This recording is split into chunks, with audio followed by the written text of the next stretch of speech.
Hello friends, उम्मीद है आप सभी ठीक होंगे।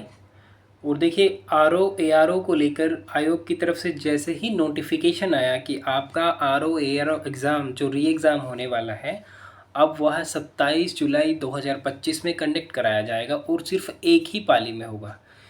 एक ही पाली में होने की क्यों शर्त थी? देखिए, जैसे विगत वर्ष जब 11 फरवरी 2024 को एग्ज़ाम हुआ था, तो आप लोगों ने धरना किया था, वन डे वन शिफ्ट के लिए प्रोटेस्ट किया था। तो उस प्रोटेस्ट को देखते हुए आयोग को इतना टाइम लगा इस चीज़ को मैनेज करने में। अब आपका 27 जुलाई को फाइनली एग्ज़ाम होने जा रहा है। तो जैसे ही डेट आई आयोग की तरफ से, तो आप यूट्यूब पर देख रहे होंगे, अगर आपने खोला है तो मैं पर्सनली आपसे रिक्वेस्ट करूँगा उन सब चीज़ों से बचिए, क्योंकि अब यहाँ पे आपको लोग लुभावने वादे जो किए जा रहे हैं यूट्यूबर्स के द्वारा, अब वो टीचर्स नहीं रह गए, अब वो क्रिएटर्स और यूट्यूबर्स रह गए हैं। वो आपके द्वारा कमाना चाहते हैं। अब उन्होंने शिक्षा को क्या बना दिया, आप सब जान रहे हैं। शिक्षा, जो एक शिक्षा का भाव रहता था, वो शिक्षक भी एक व्यापारी बन गया है यूट्यूब पे, अगर आप देखेंगे। और सीधा सीधा अगर मैं कहूँ तो आज आर ओ एग्ज़ाम को लेकर के यूट्यूब पर जिस तरीके से तूफ़ान और बाढ़ आया हुआ है, अगर हम इससे नहीं बचे तो निश्चित मानिए हमारा नामो निशान मिट जाएगा। नामो निशान से मतलब है कि आर ओ एग्ज़ाम को हम छू भी नहीं पाएंगे। कि आर ओ एग्ज़ाम जो हम सोच रहे हैं, प्रॉपर टाइम है 4 महीने में, बहुत कुछ किया जा सकता है, तो कैसे करें दोस्तों? आपको करना ये है, देखिए, सबसे पहले आर ओ एग्ज़ाम अब वन डे वन शिफ्ट, ये आपको ध्यान में रखना है। सिलेबस वेबसाइट पे है, डाउनलोड करो और खुद से सिलेबस को एक बार देखो एटलीस्ट। जब आप खुद से सिलेबस को देखेंगे, इसके साथ में आपको ये भी याद रखना है कि पैटर्न चेंज हुआ one day one shift. One day one shift का मतलब है कि 3 घंटे लगातार जीएस और हिंदी का पेपर होना है। हम पुराने पैटर्न पर जो पढ़ते थे उसमें हमारा पहले पहले हमारा जीएस का पेपर होता था 2 घंटे में, फिर 1 घंटे बाद में हमारा हिंदी का अलग होता था दूसरी मीटिंग में। तो अब ये सब नहीं है। अब जो वन डे वन शिफ्ट हुआ, ये आपके लिए कारगर और लाभदायक होगा आपकी मंजिल को पाने में। कैसे दोस्तों? पहले तो हम हिंदी को मुश्किल से 15 से 20 मिनट मैक्सिमम, जो एकदम ऐसे स्टूडेंट रहते हैं जिन्होंने ज़्यादा नहीं भी पढ़ा, थोड़ा बहुत मेहनत किया है, वो भी आधा आधा घंटे में लगभग पूरा कर लेते हैं उसे। तो मेरा कहना ये है, अब आपको क्या करना है दोस्तों, आपको जो हिंदी का टाइम बचेगा वो कंज्यूम करने के लिए मिलेगा आपको जीएस में। तो ये आपकी बल्ले बल्ले। अब हम ये भी बात करेंगे कि अब क्वेश्चन बनते हैं 140 प्लस 60, 200। अब इसमें हमें कितना लगभग मान करके चलना चाहिए? पिछले सालों को अगर कट ऑफ देखें तो लगभग 130, 125 इतने तक कट ऑफ गया है। तो हमें जो टारगेट करना है फ्रेंड्स, हमें टारगेट करना 10 नंबर एक्स्ट्रा, मतलब हमें टारगेट करना 140, 45। अगर हम इतना टारगेट कर ले जा रहे हैं तो फिर हम आर ओ में सफल होने की संभावना बहुत ज़्यादा बढ़ जाएगी। आपको बता दूं दोस्तों, 400 सीटों को लेकर, जो 413 हैं या 12 जो भी सीटें हैं, जो उस टाइम विज्ञापन आया था, आज भी अपने माइंड में रखिए, 411 सीटें बहुत ज़्यादा हैं, कम नहीं हैं।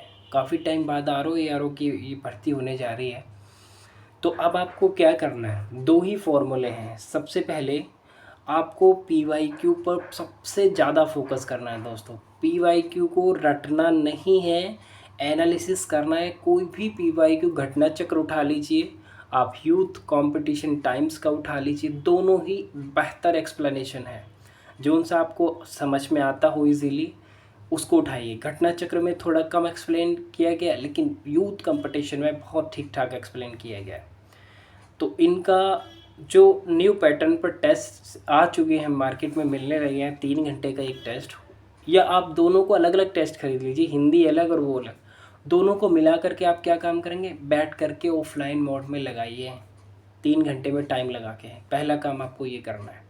दूसरा, जीएस के साथ साथ मेरे भाई लोगों, आपको हिंदी में इतना मेहनत करना है कि 55 से कम बने ही ना, और ये बहुत ईजी है।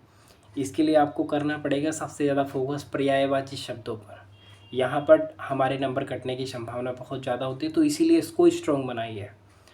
एंड इसके बाद आपको क्या करना है? आपने टेस्ट भी लगा लिया, आपने ये भी कर लिया, 3 घंटे को ध्यान में रख के अब जीएस पढ़िए। अब जीएस के लिए कुछ टेक्स्ट बुक को उठा लीजिए, उसमें सिर्फ इम्पोर्टेंट टॉपिक्स पढ़िए।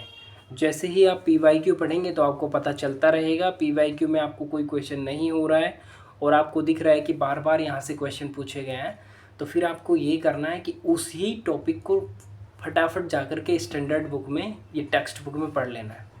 इससे आपका वो टॉपिक भी कवर हो जाएगा, ठीक है। एंड देन अदर स्टेट के और यूपीएससी के पिछले पेपर में 21 क्वेश्चन यूपीएससी के रिपीट किए थे। आरओ आयोग ने जब पेपर लिया था तो भाई जो 11 फरवरी 2024 को पेपर हुआ था उसमें लगभग 21 क्वेश्चन यूपीएससी के थे, बिल्कुल डिक्टो लाइन टू लाइन। जल्दी से उठाइए यूपीएससी का पीवाईक्यू एक्सप्लेनर और उसको भी रट डालिए, रट लिए, समझ लिए, कुछ भी करिए। मैथमेटिक्स पर फोकस करिए, अगर 2 क्वेश्चन भी ज़्यादा कर ले गए स्टूडेंट पर लीड बना लेंगे आप। साइंस पे बहुत फोकस करिए, करंट अफेयर्स पर फोकस करिए।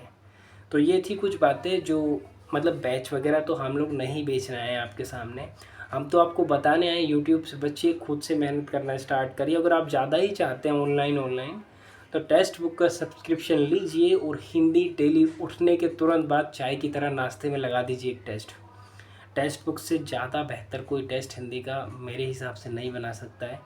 मैंने सब्सक्रिप्शन ले रखा है, मैं किसी का प्रचार नहीं कर रहा हूँ। मेरा लास्ट जो कैंसिल हुआ था एग्ज़ाम, बहुत अच्छा मार्क्स था, हिंदी में 55 प्लस था और लगभग जीएस में भी 78-79 बन रहा था। तो यही मैं आपको बता रहा हूँ और अभी मैंने फिर से स्टार्ट कर दिया। जो मैं स्टार्ट किया तो मैंने भी यूट्यूब पे देखा। तो दोस्तों आपको उन चीज़ों से बचना है, अवॉइड करिए। अगर किसी का आपको बैच लेना है ना तो फटाफट लीजिए, ज़्यादा चक्कर मत पड़िए। टाइम इतना भी सफिशिएंट नहीं है, 4 महीने पता भी नहीं चलेगा आपको कब निकल जाएंगे। उम्मीद है वीडियो पसंद आए वो चैनल को सब्सक्राइब कर सकते हैं और अगर हमसे जोड़ना चाहते हैं तो 2023 का जो पूरा पेपर है हिंदी का वो पूरा सॉल्व करा दिया अपने चैनल पे। 2023 का ही आरओ का जो जीएस का पूरा पेपर है उसकी क्विज बना दी आप लोगों के लिए टेलीग्राम में। हमसे कांटेक्ट करिए, वीडियो के जो डिस्क्रिप्शन होगा वहाँ आपको टेलीग्राम लिंक दे दिया जाएगा जहाँ पर आप इन दोनों पेपर को रियल मोड में एकदम जाकर के लगा सकते हैं, एनालिसिस कर सकते हैं। उम्मीद है वीडियो पसंद आया वो। Thank you so much, take care, पढ़ते रहिए। समीक्षा अधिकारी हैं आप भविष्य के।